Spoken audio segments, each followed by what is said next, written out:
On est à la télé.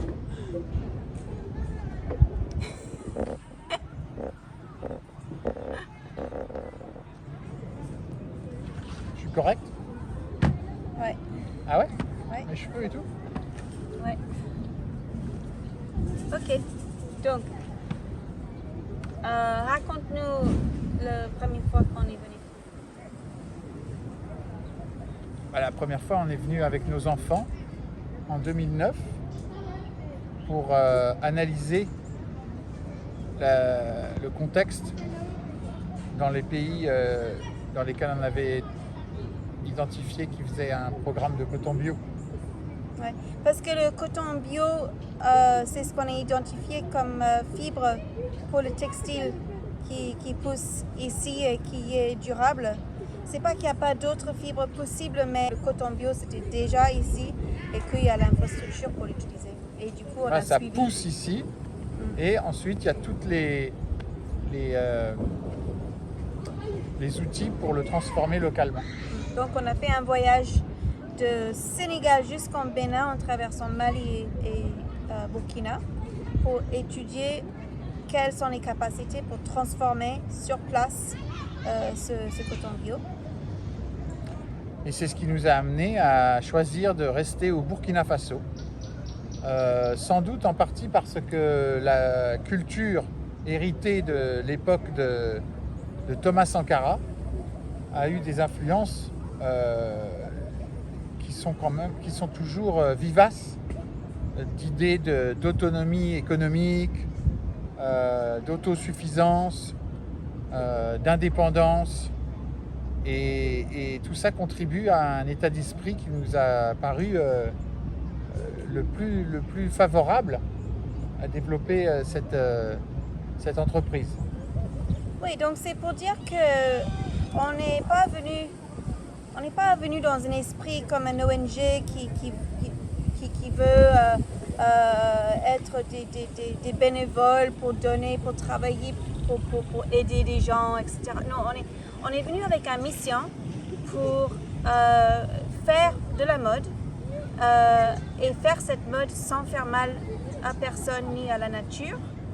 Et on a étudié la situation en Afrique de l'Ouest et on a trouvé qu'ici, c'est un des pays particulièrement adaptés à faire cette mission. Les gens, peut-être, ils se disent pourquoi vous restez pas chez vous et vous réglez les problèmes chez vous. Bon, d'abord, il faut dire que moi, j'ai jamais senti vraiment comme si je viens de quelque part. Déjà, les États-Unis, c'est quoi? C'est des gens qui sont déjà venus de n'importe où.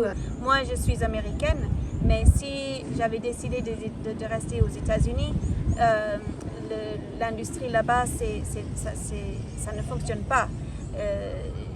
Tout était vraiment cassé et puis les distances sont énormes, c'est plus grand que entre ici et les pays autour.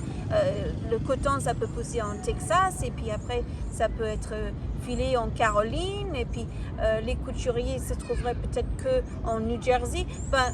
Et puis ils demandent tous des grands minimums, donc pour un petit designer qui commence, c'est pas possible. Ici, il y a la matière première qui pousse, il y a le fil qu'on peut acheter, on peut aller au tisserand, on peut commencer à 20 mètres avec une chaîne de 20 mètres et hop, on a un tissu qui exprime les couleurs que nous on a décidé de faire, on a teint avec nos teinturiers et dans chaque partie de production, on peut faire partie du processus de création et donc ça devient très amusant et ça c'est quelque chose qui est difficile à trouver ailleurs dans le monde, vraiment. Un des grands problème philosophique, c'est que on ne se connaît pas. Les choses ont dépassé l'échelle humaine. J'étais un artiste qui était dans la création de théâtre. J'adorais le théâtre parce que j'aimais toutes les formes d'art et avec le théâtre, on n'a pas besoin de choisir une forme. On peut faire ce qu'on veut et tout mettre dans cette boîte éphémère et s'amuser avec la musique, le visuel, le texte, tout. Et j'aimais beaucoup. Mais à un moment donné, je me suis dit, vraiment, je voulais faire quelque chose qui résout des problèmes. J'ai entendu quelqu'un dire, je ne sais pas qui a dit, l'art, ça a un rôle de soulever des problèmes et le design, ça a un rôle de résoudre des problèmes. Donc moi je me suis dit, bon, maintenant je vais commencer à essayer de résoudre des problèmes parce qu'il y en a tellement de problèmes et il faut commencer par quelque part pour résoudre ces problèmes. Ouais. Et puis moi, de mon côté, je suis musicien. Je suis un passionné de musique. J'ai joué beaucoup avec Cheikh Tidiane Seck. Ouais. Et j'étais venu au Sénégal très jeune, à 15 ans. Ça m'avait marqué, j'avais beaucoup ri au Sénégal. Mais de par notre expérience dans le monde de l'économie, puisque on a eu aussi des responsabilités autour du design, encore une fois, de la société des parents de Heather, qui nous ont engagés à designer des magasins et toutes sortes d'événements, et de shows et de promotions, etc. Et on a été immergés dans le monde de l'économie et ça nous a amené à prendre conscience de tous ces paramètres de manière assez pointue, je dirais. Mais je pense que Nice, humainement, il a un sens de chaleur humain et de pouvoir parler avec beaucoup de gens et ne pas avoir peur de parler de toutes sortes de choses jusqu'au point qu'on arrive à une certaine compréhension, même avec des gens avec lesquels on ne partage pas les mêmes éducations. Ça a vraiment été une partie importante de notre équipe. Et on faisait un truc ensemble en fait, on faisait de la musique et la musique était basée sur les costumes. Donc moi je construisais et chaque morceau de musique avait une costume qui allait avec. J'avais la chance d'avoir des parents designers. J'étais élevée avec des gens qui font des choses avec leurs mains. Mon père, il savait tout faire. C'est pas qu'il savait tout faire, mais il avait la curiosité de comprendre comment faire tout. Donc il a appris à souffler le verre, à faire des paniers. Bon, en tout cas, j'avais l'idée que si on veut faire quelque chose, on peut comprendre comment le faire. On peut fabriquer des choses. Je disais, bon, peut-être je pourrais faire des habits. Ça, c'est quelque chose que les gens ils ont besoin. Et pour le moment, on le fait de façon qui est dévastante. L'industrie de la mode, ça ne marche pas du tout. Voilà, ça marche pas du tout pour toute la planète, pour les gens qui vivent et pour la nature. Il y a une bonne vingtaine d'années, et je ne trouvais vraiment pas des tissus qui m'intéressaient beaucoup. À cette époque-là, tout était un peu la couleur des pommes de terre. Ça ne m'intéressait pas trop. Donc, je me disais, bon, ok, il faut qu'on fasse le tissu aussi. Ça va prendre du temps ce projet. J'avais pas des subventions. Mon plus grande subvention, c'est mon mari qui a supporté qu'on laisse tomber nos qu'est-ce qu'on faisait aux États-Unis ou en France et vraiment commencer des choses ici dans plein d'inconnus et avec beaucoup de défis. Récemment, on a eu quelques aides qui étaient vraiment, qui nous a aidé beaucoup à développer des choses. Mais d'abord, on faisait des allers-retours, on allait aux États-Unis pour travailler, ramener de l'argent ici. En même temps, il faut bien reconnaître qu'il y a des défis à relever qui restent importants. La couture, il manque beaucoup quand même de formation. Il y a beaucoup de couturiers, mais c'est des petits ateliers de couture et ils ne connaissent pas les standards internationaux. Et puis, il y a aussi une qualité de travail qui est demandée particulièrement pour travailler avec des tissus faits ici, parce que c'est des tissus qui sont un petit peu plus ouverts, qui s'effilochent et qui bougent un peu. Et du coup, il faut pas le laisser faire n'importe quoi, ce tissu. Il faut imposer ces règles pour que ça adhère à une certaine qualité qui peut être portée à travers le monde. Moi, je ne suis pas venue pour une nostalgie de l'artisanat, des époques avant. J'utilise ce qu'on peut réaliser ici, parce que je veux que ça reste, encore une fois, sur une chaîne humaine, pas de grandes distances entre les différentes étapes de production.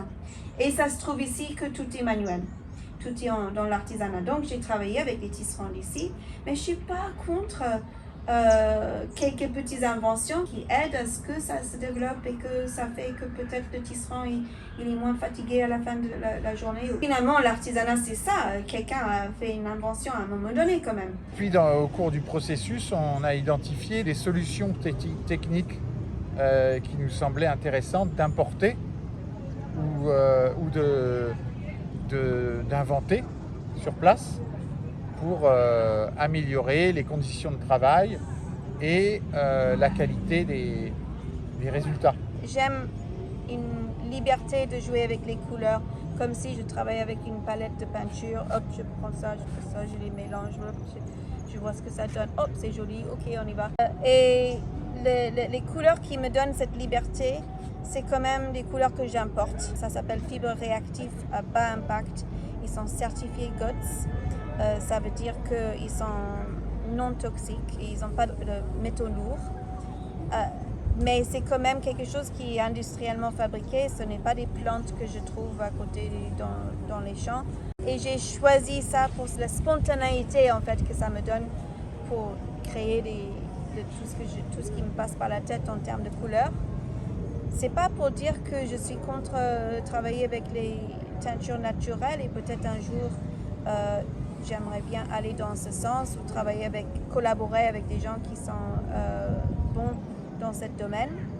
On a l'idée que la teinture naturelle, ça doit être naturel, donc mieux pour l'environnement. C'est pas toujours le cas.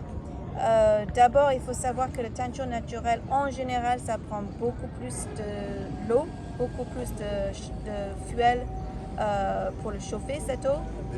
Et d'énergie. Des fois, ça prend des fixatifs qui sont nocifs et c'est très laborieux. Souvent, il y a beaucoup de bains pour arriver à des couleurs plus foncées. Donc, ce n'est pas forcément le plus efficace, mais c'est un débat parce que c'est vrai que ça pousse localement, qu'on peut être autosuffisant si on fait de la teinture. Mais il y a aussi la question de palette. Les couleurs qu'on peut trouver localement, qu'on sache en tout cas, ça limite le palette énormément. C'est aussi un choix qui permet de répondre à toutes les demandes, puisque oui. ça élargit l'accessibilité et la gamme de produits qu'on peut proposer. Oui, parce que l'habit, c'est 95% au moins, c'est la matière première. Donc ça, c'est très important, la matière première. Après, c'est vrai que la teinture, ça peut faire du dégât et c'est bien de faire attention à comment on fait cette étape-là. Mais c'est bien aussi de ne pas faire des choix qui fait une sorte que c'est tellement difficile de faire quelque chose d'écologique que les gens ils vont plus utiliser le coton bio parce qu'ils pensent qu'ils sont obligés de faire la teinture naturelle, qu'ils vont prendre très longtemps pour le faire et ça va faire que le produit devient très très cher et donc du coup ça peut être pas vendu et du coup l'impact écologique qu'on désire avoir c'est pas là parce que personne peut acheter ce produit. On a aussi investi dans une chauffe-eau solaire pour chauffer l'eau et ne pas avoir besoin autant de fuel pour chauffer l'eau pour la teinture. On a fabriqué notamment un bac à teinture qui n'existait pas ici, qui permet de mettre une soixantaine d'échevettes au moins qui est en rotation électrique avec un recyclage d'un moteur d'essuie-glace de camion. Donc on a tout fabriqué sur place et ça marche. Ouais. On a aussi donc ça réduit la pénibilité des teinturiers un peu et l'agitation ça fait que ça fixe mieux donc la qualité ça monte. Et on est en train d'expérimenter aussi un nouveau produit de traitement du coton qui s'appelle le traitement cationique qui est non toxique qui va permettre d'économiser énormément d'eau et de travail de rinçage puisque ça traite le coton de sorte que la teinture colle au coton de manière bien meilleure et ça peut faire économiser la moitié de la teinture et donc on va avoir encore de meilleurs résultats sur l'environnement. Et puis on a importé des métiers à tisser électriques de l'Inde en collaboration avec la fondation Selco qui développe justement des solutions adaptées à l'artisanat pour améliorer les conditions de vie et de revenus des plus pauvres. Hein. Ouais. On a importé 2 métiers et on est en train de les reproduire sur place pour pouvoir en produire de nouveaux et développer cette capacité localement. Et donc on a le premier atelier de métiers tissés électriques dans notre studio Zumba de Bobo Dioulasso. Et ça marche. On a formé 2 tisserands qui arrivent à très bien faire marcher ces métiers. Et on est déjà en production pour différentes marques. Donc c'est des métiers électriques mais qui sont très simples mécaniquement et qui ressemblent beaucoup aux métiers qui sont déjà ici. Et du coup, les tisserands ici, ils peuvent s'en occuper, non seulement ils peuvent comprendre à le faire marcher, mais ils peuvent aussi s'occuper des petits réglages de la machine. Et puis ils sont conçus pour être branchés au système solaire.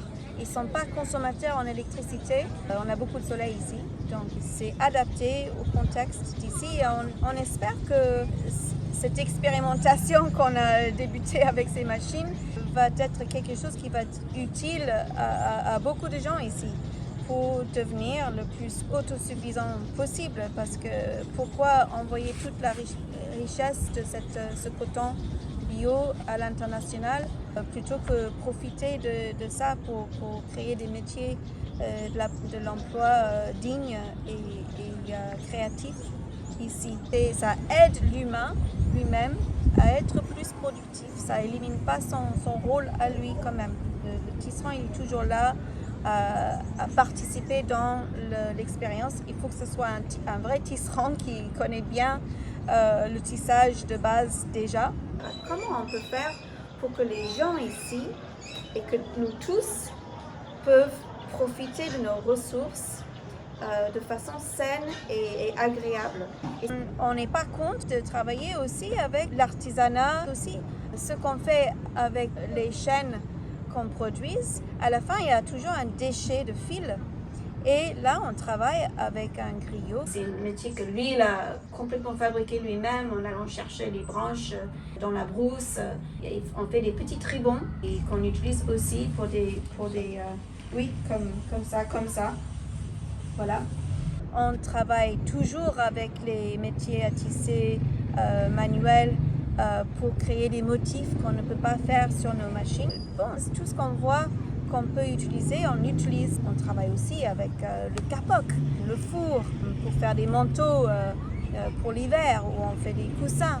On travaille aussi avec ce qu'on appelle le knaf. L'hiver occidental, pas... Oui, c'est trop, on ne peut pas le porter ici, c'est trop chaud. On travaille avec le knaf aussi, on l'utilise pour faire de la broderie. C'est une plante qui pousse, qui devient une fibre on peut faire des cordes avec, mais ici aussi, ils font les masques rituels dans toutes les couleurs. J'ai fait beaucoup de la danse et j'ai beaucoup aimé la danse. C'est peut-être ça aussi qui m'a amenée par ici parce que j'adorais la danse africaine. Et j'aime voir comment les tissus bougent avec le corps. Et souvent, je les tourne en diagonale, je les mets en biais parce qu'il y a une souplesse avec laquelle on peut jouer. Ça m'intéresse le mouvement du corps et comment le tissu et comment les habits collaborent avec ce mouvement de corps. C'est vrai que j'aime bien la mode parce que c'est tellement une expression humaine, c'est quelque chose qui nous enrobe, qui exprime des émotions.